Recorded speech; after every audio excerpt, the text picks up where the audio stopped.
Okay, good evening, everybody. Before we get started, just a couple of announcements. I do want to mention that we are having the Law of Attraction workshops every Saturday at 1 o'clock. And for information about that and details on it, you can go to our website, and the Zoom numbers are there too. Also, just to let you know, if there's any golfers in the crowd, we're having our big fundraiser on September 29th, our golf tournament at Valley Brook Country Club. If any of you are interested, get in touch with either me or Loretta, and we're glad to give you the information about it too, okay? Let's spread the word around if you know any golfers. Okay, also we passed the virtual basket. It's in the chat room. It's really easy. It's just starting point NJ. All right. And also just to remember, we have a lot of meetings and things going on, and they're on our website. You can check them out. There's a virtual calendar with everything listed there and the Zoom numbers and stuff to that effect, okay? And also that Rejuvenate program started last night, and if you still want to sign up, you can for the teachers, so you can check that out too. Everything is on the website. You can check it out too. These lectures I'm doing, hopefully by the end of tomorrow night, they will also be under Vince's Corner, under this series, and we're recording them on a regular basis, so everything's there. All right. That's all the commercials. Now, the reading I picked is the same one I did today. I picked a reading from July the 8th. I'm sorry, no, July 6th, not 8th. July 6th on the 7th step. Humbly ask God to remove our shortcomings. The 6th and 7th steps of the program become more we don't let go of our defects of character, issues, behaviors, and old feelings, unresolved grief, and beliefs that are blocking us from the joy that is ours. Then we ask God to take them from us. Isn't that simple? We don't have to control ourselves to make ourselves change. We don't have to force change. For once, we don't have to do it ourselves. What we have to do is strive for an attitude of willingness and humility. All we have to do is ask God for what we want and need, and then trust God to do for us that which we cannot do and do not have to do for ourselves. We do not have to watch with bated breath for how and when we shall change. This is not a self-help program. In this miraculous and effective program that has brought about recovery and change for millions, we become changed by working the steps. Today, God, help me surrender to recovery, to the process for which I become changed. Help me focus on the steps I need. Help me do my part, relax, and allow the rest to happen. Okay, I want to just backtrack for a couple of minutes. Tonight, we're going to be covering steps 6 and 7 of the self-parenting steps. And just to read them to you, then we'll go through them. Step 6, became ready to change by giving up our demand to be perfect. Step 7, learn to embrace our uniqueness and our connectedness to one another in a spirit of love and humility. I wanted to just emphasize a couple of things to you to kind of bring this out. If you go back and we started this series, I talked about the thing I share all the time called stools and bottles. And I talked about the three-legged stool.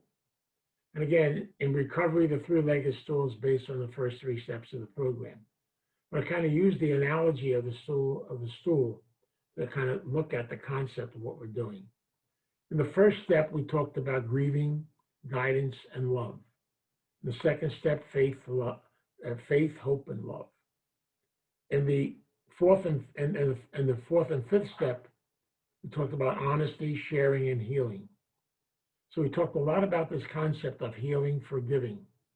And so what we did basically in those first 5 steps, we actually were able now in the 4th and 5th step to do our inventory, to go back into our history, to acknowledge it, to get in touch with it, and hopefully to learn and grow from it. So tonight I'm going to use the stools and bottles thing again and talk about step 6 and 7. And the words I want to use tonight are humanness, allowing ourselves to be human, humility, being open to change, being open to growth, and not being a hindrance to it, humor, learning how to laugh at ourselves and be open to the process of laughing. In recovery, we have to learn that laughter is a great therapy and a great tool. And these three legs of the stool hold up the core stool itself, which is healing. Everything's about healing. It's about making peace. It's about moving forward. It's about growing. And so when we look at the concept of the inner child, try to remember that very many times the inner child was stuck in a process called fantasy, unhealthy fantasy. Many of our children, because of what our inner children, because of what we went through, hurt, pain, trauma, no matter what it was, we kind of went into this world where I expected the people that are actually hurting me to all of a sudden change and all of a sudden help me. So I lived in that fantasy world for a long period of time. I call it the world of expectations, the world of wonderment, but basically for a period of time that we were always there. Then all of a sudden, in the fourth and fifth step, we were brought into reality. And reality is powerful. That's why reality has to be done under the aspects of love in a positive way. And so very lovingly in the fourth and fifth step, we took a look at our history. We knew we're powerless over our past. We acknowledged it. We embraced it. And then we had the courage to be able to share it. So we're actually learning the gift of intimacy at the same time. And then finally, we come into the sixth and seventh step, and now we're learning a thing called adjustment. So we believe in life, that's kind of a formula we have to work on. We go through fantasy, then we come to reality, then we come to adjustment, then we come to balance. Same thing with relationships and everything else. We go through these stages we go through in the course of our journey.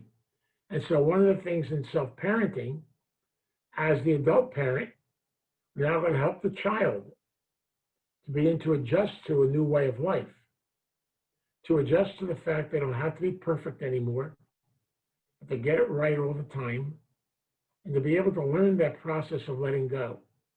And so, to be able to allow yourself to be human. Your humanness is a gift. We all have our idiosyncrasies, we have our little behaviors, we have all of our little defects of character. Isn't it great to be defective? It's fantastic. Because it means you're human. It means we're going to make mistakes. We're going to go through changes. We have aches, we have pains, we have internal aches and pains, spiritual aches and pains. We have things we go through in the course of our journey. They're part of who we are. We have to learn to adjust to them, to get in touch with them, and to allow ourselves to be human. Too many times, especially with codependency, many of us are searching for perfection. We're trying to get to that place. Everything will be okay, wonderful, and great. And I tell people, that happens about 15 years after you're dead. Don't worry about it. Perfection is death anyway. So perfection is not something healthy. I said this so many times.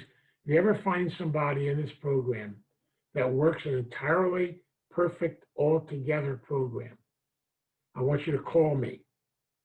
I want to take them on tour. I want to show them off to the world. I know it's not going to happen because we're all human. We all have our slips. We have our relapses. You know, we have physical relapses.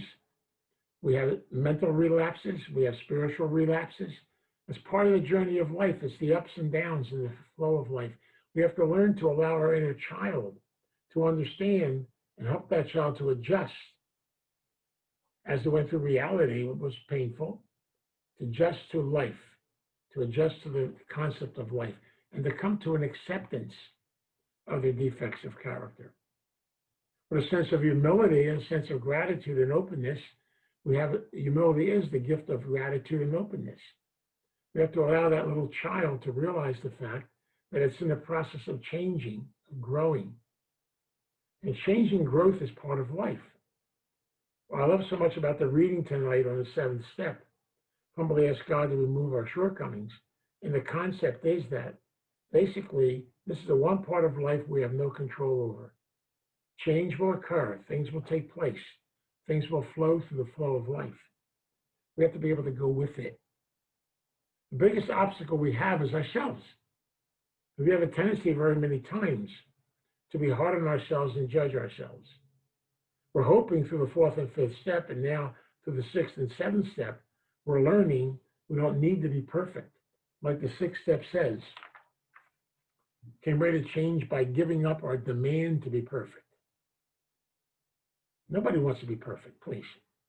It's more fun to be defective. It's more fun to live in a world where, we have little things we have to deal with every day. Otherwise, life would get awful boring if things were perfect. And so I realized over and over again that no matter what I get involved in, no matter what I do, there's always this process of change taking place. So I'm not going to get to that plateau, that place where everything's wonderful and everything's great. I'll experience joy, I'll experience things, but I'll also experience struggle. It's all part of the process we have to go through in life. So you're always adjusting to life. And life is a powerful adjustment process. But yet, over a period of time, we come to balance. And balance comes to the acceptance of our defects of character, even to a point where one day we'll be able to look back on life and look back at our journey and be able to laugh. I never thought my wildest dreams I'd be able to laugh at life, to celebrate laughter. But humor is a big part of the growth process. But sometimes I look back on my history, my childhood, and some crazy, funny things happen. I can laugh at them today, even though some of them may have been crazy and insane. I always love telling stories, as you know, and I love going back to my childhood. But one of my favorite stories, I got to tell you this one. My neighbor across the street told it to us. It's a real good Italian story. Always love those crazy Italian stories. But anyway, this lady lived in South Philadelphia, was her neighbor. And her husband was pretty nasty, pretty brutal to the kids, to her. He really was wouldn't give her money. She lived poverty, even though it wasn't poverty. He basically was like the little king. In the living room, as she told us the story, he had a photograph of himself, a portrait painted of himself, and hung on the wall. And so he basically was kind of living like a, make-believe king. So he told his wife one day, when I die, I want you to put that portrait in my casket. So when he died, she was more than willing to put him in the casket and put the portrait in the casket, and probably a few other things of his in the casket too, I'm sure. And so basically, she brought it down to the undertaker and gave it to him, and it was a nice frame. And the undertaker, a day later, called her up and said, I think you better come down here. She said, why? He said, come on down, I'll show you.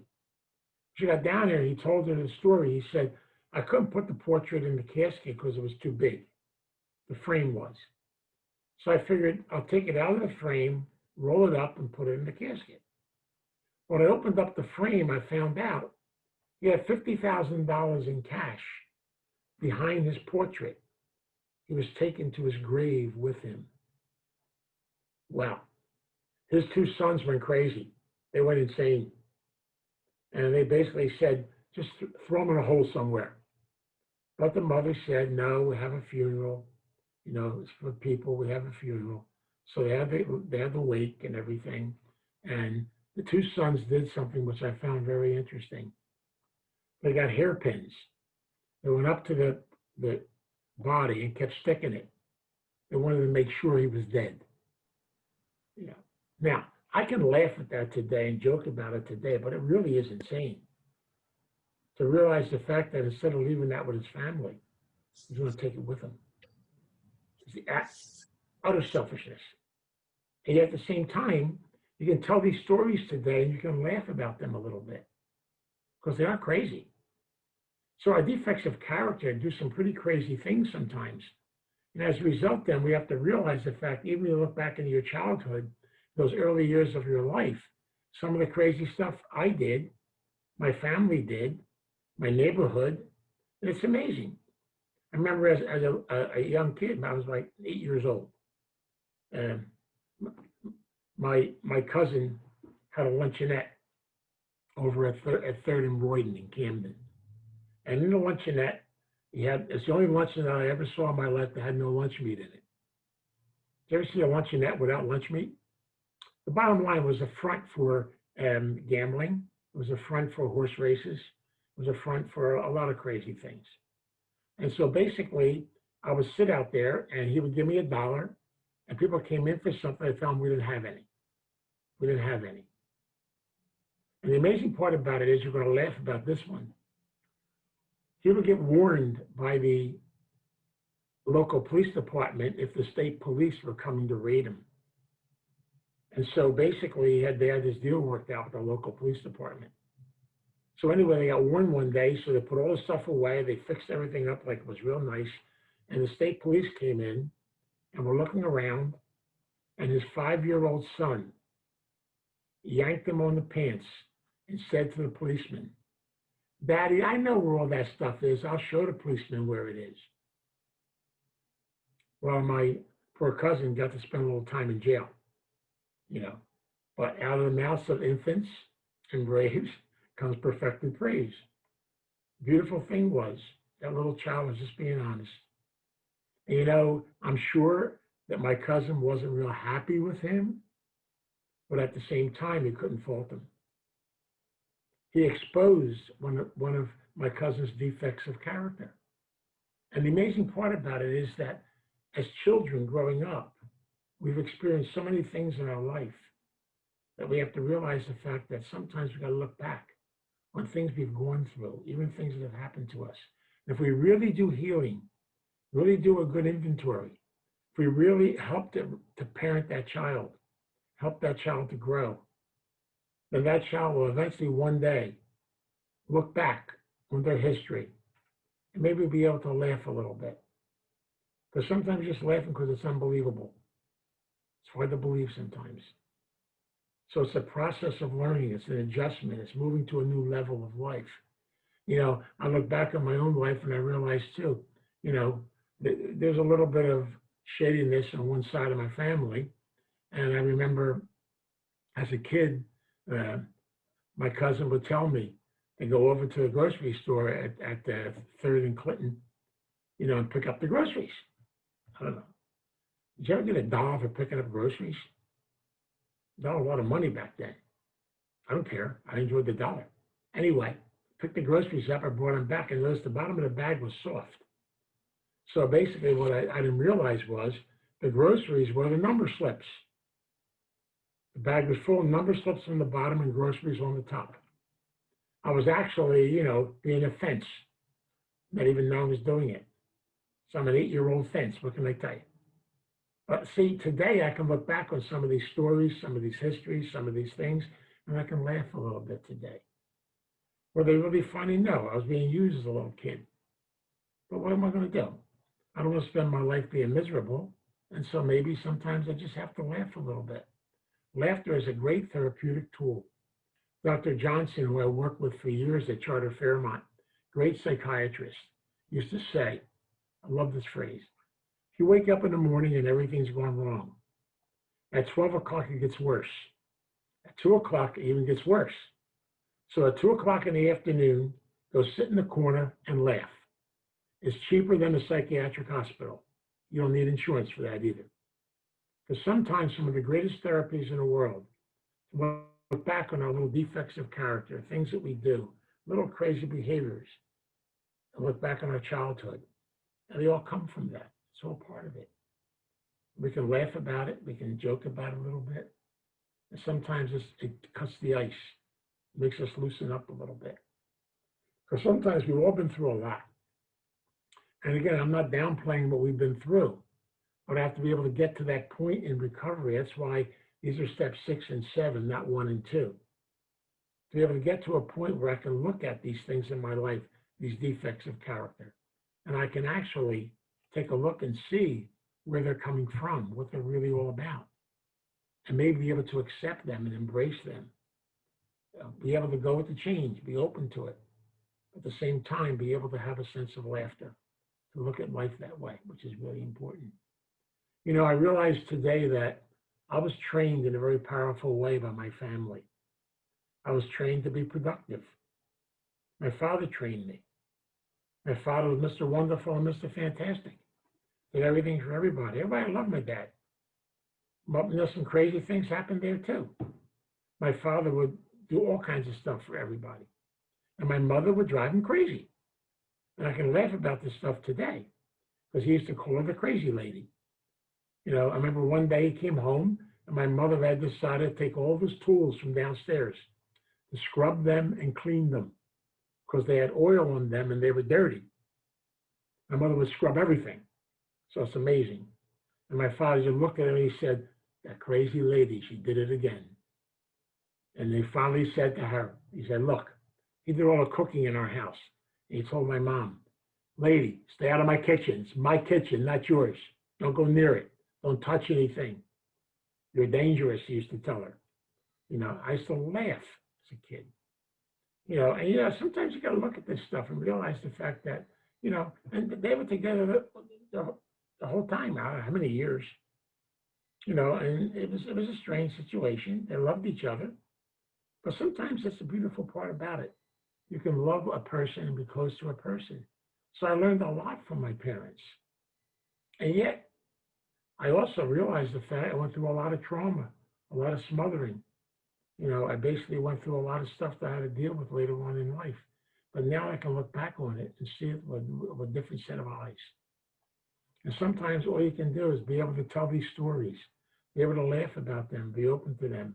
My mother and her famous white marble step that nobody could dirty. If you dirtied it on Clinton Street, you were in trouble, big trouble. We were allowed to sit on it. It's totally amazing because we would dirty it. So the crazy part about it is you look at these little idiosyncrasies, little things were taught. Even in my Italian family, as a little kid, I was taught children should be seen and not heard. Many of us have heard that one. So we always were taught, never, never, never talk about the family. I talk about them all the time now. And the crazy part about it is, I can see my aunts, up there saying, here he goes again, here he goes again. I can laugh about that stuff today and look back on it, And, it's part of the journey. It's part of life. It's part of being able to look at life that way. So what I'm trying to say is there's a healing process in these two steps. Because you're learning, and especially in the seventh step of the self-parenting, to embrace our uniqueness. Each one of us is unique. Each one of us is special. Each one of us is God's creation. As I scroll around and I see faces on Zoom right here, right now, I do not see anybody who's exactly the same as anybody else. Isn't that amazing? It's amazing. Even you, Juan, it's amazing. Come right down to it. So the bottom line is we're all connected to one another. We're all part of one another. And we have to realize the fact that this is part of what it is. And I realize more and more that each one of us is unique. Each one is one of God's children. Each one of us is connected to one another. We're all part of the journey. And we have to learn to love each other, to accept each other. Even people we have a hard time with, people that give us a hard time. We have to pray for them, hope for them. Or do everything in life we try to anyway. Through the eyes of love, through the eyes of prayer, through the eyes of healing. That's the one thing I love so much about the recovery program, because it's not about individuals. It's not about judgments. It's not about who's doing it right, who's not doing it right. There are many ways we can find things in life and we can learn from it. And I've been very grateful in my own life because I've had so many great teachers, so many wonderful teachers in my life. Beginning with my parents, throughout my journey, all the different things I've been through in my life, even the crazy stuff I've been through, I've learned lessons from them all. And so the secret to this recovery process as a parent, I'm now parenting my child, helping my child to heal. Let my child know how unique my child was, how special my child was. And I'm learning now that I can actually help my child to get its needs met, even though maybe it could not get them met when it was a child. But see, there's an old beautiful saying, you've heard it before, it's never too late to have a happy childhood. And what we learned in that beautiful phrase, in that concept, is that in life today, it's never too late to be able to experience this joy, this celebration. be able to celebrate this gift of life that we have deep down inside. And so look at yourself in a very powerful, beautiful way. And it says, our connectedness to others. We are interconnected to one another. We're not islands. We need each other. We're connected to a family. All of us have come into each other's lives for a purpose. Nothing happens by accident. It's part of the process of life. And we're all learning and growing from one another, I hope. Sometimes half and half, even if I have to learn negative things too, it's all part of it. And so there's an experience for everything in life. And I've known now through prayer, I can disagree with somebody, I can be angry at somebody, but I can also realize that they are being my teacher. Hopefully I'm learning something from them. We can go through turmoil. We live in a crazy, insane world. And by the way, I hate to tell you this, it's been that way since the beginning of time. It'll be that way to the end of time. It's up to us to be able to face that world. We have to live in it, but to be able in our own little way to be a positive part of it. And as a result then to realize that we are connected to each other, we're all part of one another. We're all part of this world that we live in. And I know sometimes we look at things and see them negatively, but you never know. Because you never know, but for the grace of God, a lot of things could happen. And I've said this over and over again. You know, I see things happen in life. I always tell the story of myself. When I was in the 8th grade, I took the test to go into the seminary. Another gentleman, whose name I don't want to mention, also took the test. He was one of the kids who was in our 8th grade class. I passed it and went into the seminary. He flunked it. And now he's serving a life prison, a term in prison. But for the grace of God, it could have been reversed. Who knows? We never know why we are where we are, what we've experienced and gone through. We have to go back and realize the fact that we all have our history. We all have our past. In the first step, we were told we're powerless over it. In the second and third step, we were learned to have faith, to come to believe, to have faith, to have a sense of hope, to face things with love. And I really believe that we actually heal our inner child through the power and gift of love. For deep down inside, we are all lovers. We have this energy inside of us. It's powerful energy. It needs to be shared. And that's why people come into our life to be our teacher, so we can share this gift. And I get excited a lot of times because I realize today I have so many different people in the course of my journey. And they've all been teachers to me. I've learned from some of the most powerful teachers on the face of this earth.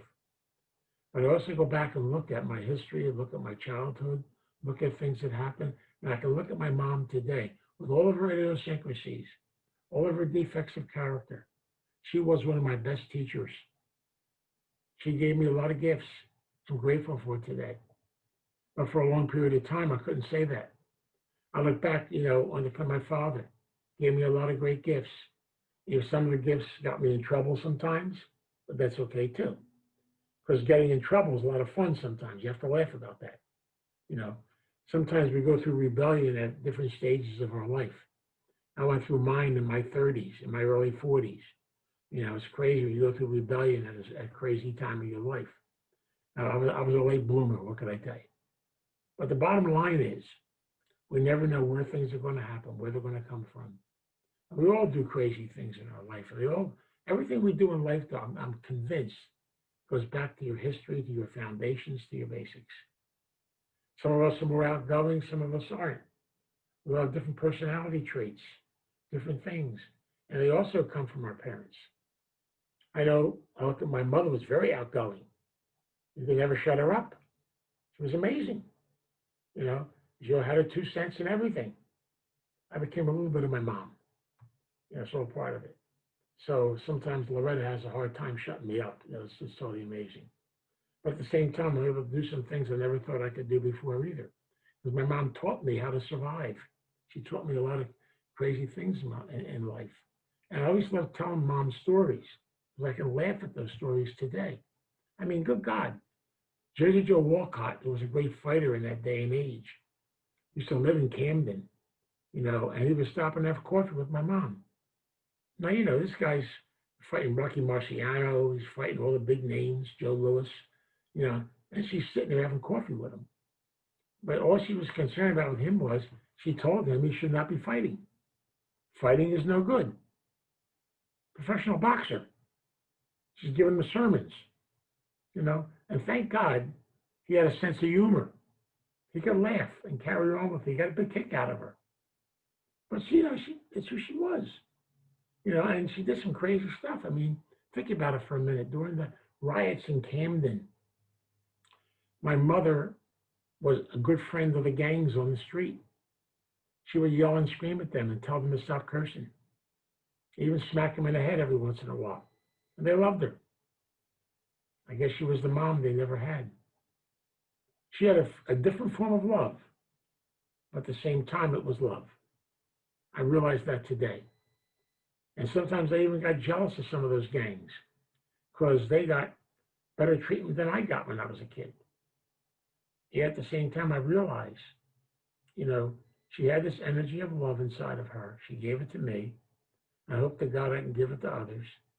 And I realize today that is a special gift. In all of her dysfunctionality, with her addictive personality, with her eating disorder, the different things she went through, God, she taught me how to be able to make it through life. And I know I picked up that personality, I picked up those traits, and I'm grateful for them today. Because if it wasn't for those personalities, I wouldn't be here in this room right now talking to all of you. I look at some of the gifts God has given me, some of my idiosyncrasies. I look back on my own life as a kid. I was never a good student. I had a hard time studying. I used to really just kind of get through everything, but somehow I got through. How I did it, I have no idea at all. There had to be a higher power up there working for me. It was totally amazing, but I got through it. I got through 2 graduate schools and everything, and thank God I can absorb things and pick things up. It's amazing some of the crazy stuff I've done in my life. I look back to my parents as giving me that gift, to my family. I came from a tough family. Part of my family, the other side of my family, because my mother's maiden name was Capone. So we had a little bit of a lineage on that side of our family. And we did some crazy things in Camden, I always say my father's side was the goody two-shoes side, and my mother's side was the different side. And so I learned from both sides. I learned about a lot of different things in the course of my journey. I'm grateful today. But the thing I've learned the best is you almost have to laugh at life. You have to laugh at insanity. You have to laugh at craziness. It was not funny. Sometimes the only way you get through it. And somehow, some way, things find a way to work themselves out. Everything happens for a purpose. I really believe that over time, things just kind of flow to where they're supposed to flow. And eventually there does come a balance. But everything in life is that way too, because you can get yourself crazy and insane with the world out there. But even this disease we're going through right now, and the changes in life right now, there's always a positive side to everything. We won't be doing half the virtual stuff of seeing people that I've never seen before. I mean, right now, I'm seeing people from California. I was talking to one of my clients today from California who's close to the fires, somebody from Texas, somebody from Canada, people from all different parts of the country. I never would have been able to experience and connect with people, so many different people in so many different areas. And to me, that's such a gift. So God gives us a positive side as well as a negative side. Yes, there's loss of life, and it's sad. There's a sadness to that. We have to realize that. That goes back to my childhood too. There's always been losses, and losses are always sad. But we have to continue the journey and realize that eventually things pass to a new generation, to a new way, and a new dimension.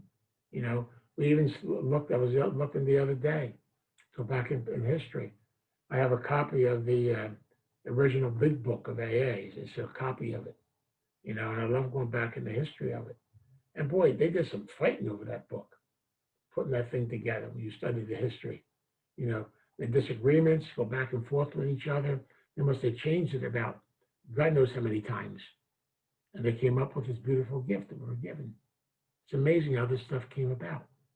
I've often said over and over again that when we talk about this self-parenting concept, it's a beautiful concept because it allows me to take my uniqueness, connect it to others, but always have a spirit of humility and love, a spirit of learning, a spirit of love, and a spirit of gentleness. So I've learned to connect to other people in my life, people on my journey, people in the world, with a sense of humility, with a sense of learning, with a sense of love. We're all God's children. We're all connected to one another, one way or another. I know you might say, well, what about those people that commit the horrendous crimes and stuff to that effect? They've got another side to them too. Everybody does.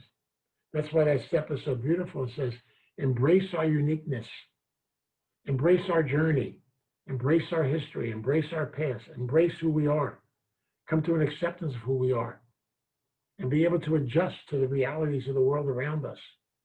And adjustment is part of the journey. And eventually we'll find some balance. And then we'll go through the process all over again. That's why I love it so much, because we're always in process of learning, process of growing. Even in our 12-step programs, I realize today, there's so many different 12-step programs. And all of them, you can learn something powerful from every one of them. They're all interconnected to one another. So our childhood, if we're being a healthy parent, we actually can help that little child to do things he never did before. The beautiful phrase we have in recovery is never too late to have a happy childhood. It's never too late to go back and get our needs met. Instead of living in a world where we want to stay angry and frustrated all the time because of what happened to us. Somehow, I can heal it, make peace with it, make settlement. From there, I can move forward. And from there, I can grow. That is the key to everything that we do. That's really all about. And so what we learned in this self-parenting program is that we're powerless over our history, powerless over our past. But we need faith, we need hope, we need love, and all the things that we do. We need to get honest with our past and do a good inventory. And we need to be able to go through that sense of adjustment and balance in life. Because I'm realizing we're always going through that. We're always going through a change process in life. The reading was beautiful tonight. Change will occur. Things will happen. In spite of us, they will. So we learn to get out of the way, to realize the fact that if I embrace my defects of character, I give them to God, and in time, they'll either move forward, I'll be able to deal with them, learn from them, and grow from them, maybe move them to a positive side. It's called healing. That's what life really is all about. So don't be afraid to look at your history and to laugh a little bit, just a little bit. And later on, maybe a little bit more. Then maybe a little bit more. It's okay. It's all part of growing up. It's all part of the growth process. Help that little child to play, to celebrate. Help that little child to laugh. Help that little child to enjoy life. And that means today, celebrate, laugh, enjoy life, even when it's hard to do it. Because that's what the joy of life really is all about. They tell us to be joyous and free, to be opened up to new things and new directions, but to be able to look at all of our idiosyncrasies, our different behaviors. We all have different personalities. Isn't that wonderful? God, it's fantastic. And grow from that. So the prayer I want to offer tonight is a prayer of openness, a prayer of humility, a prayer of being able to look at life in a very positive, beautiful way, to be able to look at our past, learn from it, and look back on the people that have been part of our journey, and look at them in a positive way as our teachers. So let us pray. God, we come before you in a very special way tonight. We seek the God of our understanding. We become open to realize you are working inside of each and every one of us. Teach us to be gentle with ourselves. Just to look at our history and look at our past, and to be able to heal and nurture that little child. Help that little child to grow, to become positive. Help us to look at life through the eyes of our humanness, and realize the fact that it's our humanness as our teacher. Give us the gift of humility, to be open to learn, be open to change, be open to new things in life, be open to the adventure of life. Help God give us a sense of humor. Teach us to laugh sometimes, even when it's not funny. Sometimes it's all we can do. And a good laugh is good for everybody. It really is. Even though it may not solve anything, but at least you'll be able to get through the moment. All this is about healing, about making peace, about making settlement to the best you possibly can. Remember, but for the grace of God, we're here, and we're learning, we're growing, we're moving forward. So thank you, God. Thank you for walking with us, being part of us, being part of our journey. We also remember all those who have gone before us, those who are part of our history, those who are part of our past. I look back at Starting Point on the memorial wall. I see names of people who are my teachers throughout life. I have gratitude for them. Teach us to be able to honor them, honor our past, honor our present, and honor our future, even though it's unknown. To honor things in your name, knowing that you are our guide, you are our strength, you are our love. Teach us the gift of faith and belief, knowing that through you, all things will be okay. We pray and we ask this for your guidance and your direction. We pray for this in your name. Amen. Now I'm going to ask all of you to join me. You can unmute yourself and we'll say the Serenity Prayer using the we version of the prayer. God, grant me the serenity to accept the things I cannot change, the courage to change the things I can, and the wisdom to know the difference. God's will, not mine, be done.